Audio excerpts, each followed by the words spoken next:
Hai, Miss Salat di sini. Assalamualaikum warahmatullahi wabarakatuh. Hari ini kita akan pelajari materi bab 2, himpunan. Apa saja yang dipelajari? Terdiri dari dua hal yang akan kita pelajari pada pertemuan ini, yaitu yang pertama, konsep himpunan. Terdiri dari pengertian himpunan, anggota, dan bukan anggota himpunan. Yang kedua, menyajikan himpunan. Dalam menyajikan himpunan dapat digunakan tiga cara. Yang pertama dinyatakan dengan menyebutkan anggotanya, yang kedua dinyatakan dengan menuliskan sifat yang dimiliki anggotanya, dan yang ketiga dinyatakan dengan notasi pembentuk himpunan. Kita pelajari yang pertama mengenai konsep himpunan. Mungkin kalian sudah pernah dengar ya kata-kata himpunan. Apa sih arti himpunan yang kalian tahu? Iya, bisa disebut kelompok atau kumpulan. Tapi dalam matematika himpunan itu apa ya? Nah, sekarang Miss akan sajikan beberapa contoh agar kalian dapat menyimpulkan pengertian himpunan. Nah, sekarang coba perhatikan. Di sini ada kumpulan yang termasuk himpunan dan kumpulan yang bukan termasuk himpunan. Nah, contoh kumpulan yang termasuk himpunan adalah yang pertama, Miss contohkan kumpulan siswa yang lahir pada bulan Agustus. Nah, di antara kamu ada nggak sih yang lahir di bulan Agustus? Nah, misalnya si Badu, si Ani. Nah, kamu bisa menyebutkan kan siapa nama siswa yang lahir pada bulan Agustus. Ini termasuk himpunan, karena cukup jelas ya. Yang kedua, contohnya adalah kumpulan siswa laki-laki. Nah, berapa anak yang di kelas kamu merupakan siswa laki-laki? Kamu bisa hitung nggak? Ya, berarti ini termasuk himpunan, karena cukup jelas kan? Yang ketiga, kumpulan bilangan asli yang lebih dari 10. Nah, kamu bisa nggak menyebutkan anggotanya? Mana kumpulan bilangan asli yang lebih dari 10? Berarti apa aja tuh? Ya, kita mulai dari 11, 12, 13, 14, dan seterusnya. Nah, kamu bisa menyebutkan anggotanya karena kumpulannya sangat jelas ya, bilangan asli yang lebih dari 10. Nah, sekarang coba perhatikan contoh berikutnya. Kumpulan binatang berkaki dua. Kamu bisa menyebutkan contohnya? Iya, kumpulan negara di Asia Tenggara. Apa aja tuh anggotanya? Ada Indonesia, Malaysia, Singapura, dan yang lain. Nah, ini adalah contoh dari kumpulan yang termasuk himpunan. Nah, ada lagi contoh yang bukan termasuk himpunan. Contohnya, kumpulan kota-kota besar di Indonesia. Kalian bisa nggak sih menyebutkan salah satu anggota kumpulan kota-kota besar di Indonesia? Nah, pasti jawaban kalian akan berbeda-beda kan? Ada yang mengira Pekanbaru misalnya sudah termasuk kota besar. Ada yang bilang tidak, Jakarta yang lebih kota besar. Nah, pendapatnya pasti berbeda karena tidak bisa diukur yang mana yang namanya kota besar. Nah, kemudian kumpulan siswa pandai. Kalian bisa nggak sih menyebutkan teman kalian atau kalian sendiri yang termasuk siswa pandai?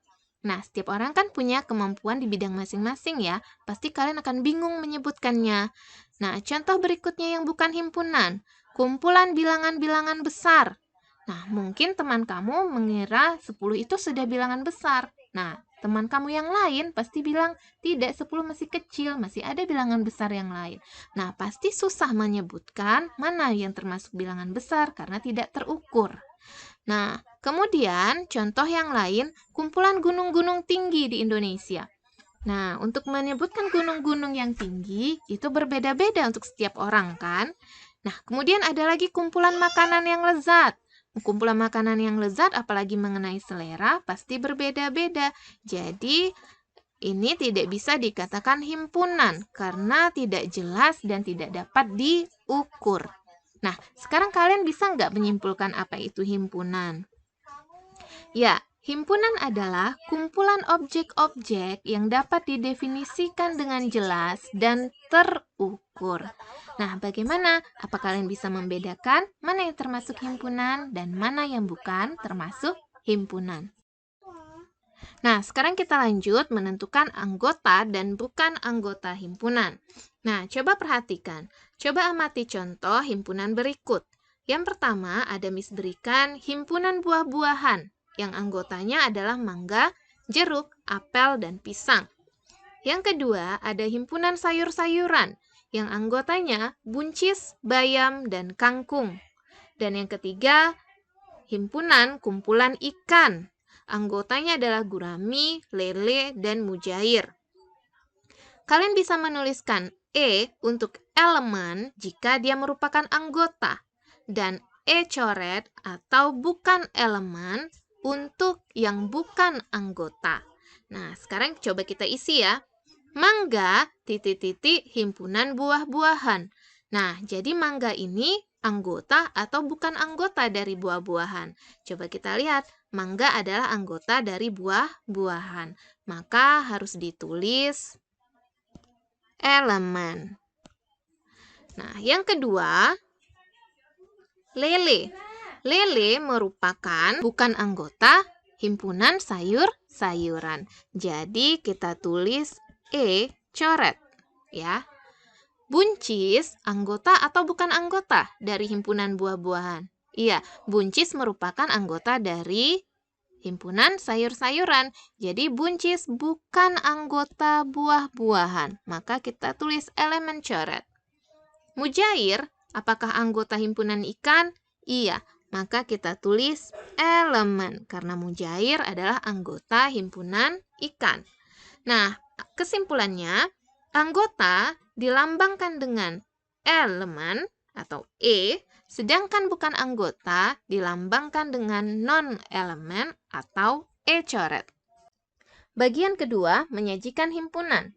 Dalam menyajikan himpunan dapat digunakan dengan 3 cara. Yang pertama dengan menyebutkan anggotanya, yang kedua dengan menulis sifat yang dimiliki anggotanya, dan yang ketiga dengan notasi pembentuk himpunan. Nah, dalam menuliskan nama himpunan itu menggunakan huruf besar. Dan lambang himpunan biasanya untuk menyatakan anggotanya digunakan kurung kurawal. Nah, sekarang coba perhatikan. Miss ingin membuat satu himpunan berdasarkan anggotanya. Contoh, M adalah himpunan yang anggotanya terdiri dari A, I, U, E, O. Nah, ini berdasarkan anggotanya. Kemudian bagaimana kalau menulis dengan sifat yang dimiliki anggotanya? Berdasarkan anggotanya A, I, U, E, O, berarti himpunan ini dapat kita sebut dengan M adalah himpunan huruf vokal. Ya. Nah, ini kalau ingin menyajikan dalam bentuk kalimat atau sifat yang dimiliki anggotanya. Nah, yang ketiga, bagaimana jika kita ingin menyatakannya dalam notasi pembentuk himpunan? Nah, kalau ingin dalam notasi himpunan, maka ini menggunakan simbol, ya. M adalah himpunan disimbolkan dengan tanda kurung kurawal, himpunan, anggotanya misalkan adalah Z, di mana Z itu merupakan anggota, Z adalah anggota huruf vokal. Nah, contoh yang kedua, misal terdapat suatu himpunan A yang anggotanya adalah 1, 2, 3, 4, dan seterusnya. Tutup kurung. Bagaimana menyatakan dengan nama sifat yang dimiliki anggotanya? Karena anggotanya itu 1, 2, 3, 4, dan seterusnya, maka kita bisa buat A adalah himpunan bilangan asli. Nah, kalau A ini himpunan bilangan asli, berarti anggotanya 1, kita mulai dari 1 ya, 2, 3, 4, dan seterusnya. Atau dalam notasi pembentuk himpunan bisa kita tulis A sama dengan himpunan. Nah, misalkan anggota A ini adalah X, ya. Kalian boleh menamakan X, Y, atau huruf apapun untuk mewakili anggota himpunan tersebut. X, di mana X anggota, masih ingat dengan elemen? Elemen artinya adalah anggota. X anggota bilangan asli. Nah, kemudian contoh berikutnya. Misalkan C adalah himpunan 0, 1, 2, 3, 4. Nah, berarti kira-kira C ini adalah himpunan apa nih? Kalau anggotanya 0, 1, 2, 3, 4. Masih ingat dengan bilangan yang dimulai dari 0? Iya, bilangan cacah. Berarti C adalah himpunan bilangan cacah. Tetapi nggak semua bilangan cacah kan? Dia hanya dibatasi sampai 4. Berarti bilangan cacah yang kurang dari 5. Kalau kurang dari 5 berarti 5-nya nggak termasuk ya. Berarti hanya 0, 1, 2, 3, 4. Nah, dalam notasi pembentuk himpunannya bisa kita tulis C adalah himpunan X di mana X-nya anggota bilangan cacah yang kurang dari 5. Berarti X kurang dari 5, syaratnya X anggota bilangan cacah. Tutup kurung. Nah, sekarang kita coba untuk mengerjakan contoh yang ini ya, biar kalian tambah paham. Nah, di sini nomor 1 disajikan suatu himpunan dengan menuliskan sifat keanggotaannya atau dengan kalimat. P adalah himpunan bilangan asli yang kurang dari 10. Bagaimana kalau kita ingin menyatakannya dengan menyebutkan anggotanya? Nah, jadi gimana nih bilangan asli yang kurang dari 10? Bilangan asli dimulai dari 1, berarti anggota P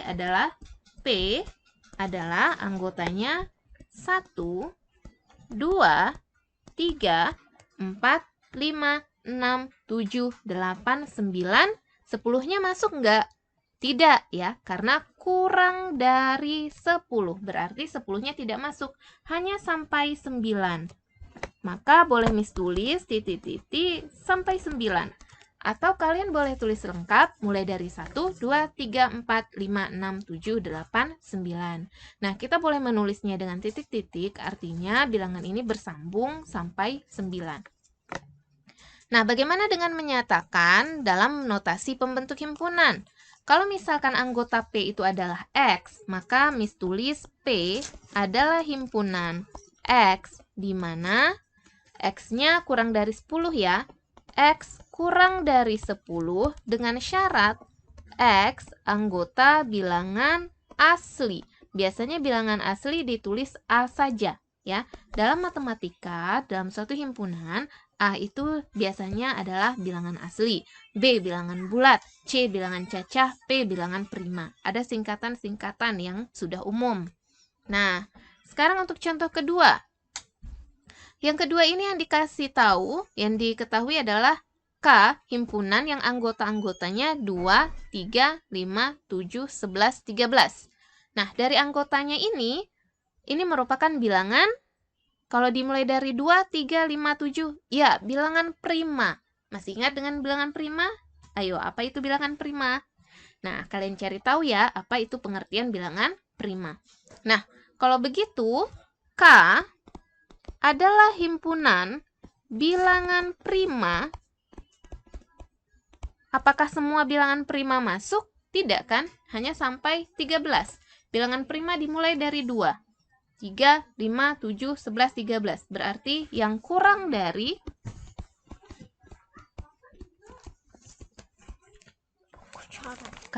berapa? Ya, boleh ditulis kurang dari 14. Kemudian bagaimana dalam notasi pembentuk himpunannya? Kalau dalam notasi pembentuk himpunannya, maka boleh ditulis K adalah himpunan X, di mana X kurang dari 14 dengan syarat X-nya anggota bilangan prima. Jadi Miss tulis P saja, P itu prima. Nah, sekarang kita masuki contoh ketiga. Di sini ada notasi pembentuk himpunan, dibaca L adalah himpunan X, di mana negatif 5 kurang dari, ini tanda kurang ya, negatif 5 kurang dari X kurang sama dengan 4. X anggota bilangan bulat. Nah, perhatikan. Di sini berarti X itu terletak di antara negatif 5 sampai 4. Nah, kalau kita buat garis bilangan, ya, kalau kalian buat garis bilangan, berarti dia terletak di antara negatif 5, negatif 4, negatif 3, negatif 2, negatif 1, 0, 1, 2, 3, 4. Nah, jadi terletak di antara negatif 5 sampai 4. Nah, cuman lihat batasannya ya. Kalau hanya tanda kurang saja, berarti negatif 5-nya tidak ikut. Sudah? Nah, tapi kalau ada tanda sama dengan, kurang sama dengan, misalnya ada tanda sama dengan seperti ini, kurang sama dengan, besar sama dengan. Nah, itu bilangannya termasuk ya, ikut dalam anggota. Karena dia memenuhi, asalkan dia memenuhi bilangan bulat. Ini semua bilangan bulat ya. Ini adalah garis bilangan bulat. Jadi siapa saja anggota himpunan L, maka anggota himpunan L adalah, kita mulai dari negatif 4, negatif 3, negatif 2, negatif 1, 0, 1, 2, 3, 4. 4-nya masuk ya. Karena 4 bilangan bulat dan ada tanda kurang sama dengannya. Ada tanda sama dengannya di bawah ya. Oke. Nah, sekarang menyatakan dengan menuliskan sifat keanggotaan atau menuliskan dalam kalimat. Nah, berarti L adalah himpunan ya. Nah, perhatikan anggota L tadi kan negatif 4 sampai 4 ya. Berarti bisa ditulis L adalah himpunan bilangan bulat, karena dia tadi bilangan bulat, yang lebih dari, yang lebih dari berapa? Ya, yang lebih dari negatif 5 dan kurang dari, lebih dari negatif 5 tetapi kurang dari sama dengan 4 ya, karena 4-nya masuk, jadi kurang dari sama dengan 4. Nah, demikianlah pembelajaran kita untuk hari ini. Jangan lupa semangat belajar ya. Assalamualaikum warahmatullahi wabarakatuh.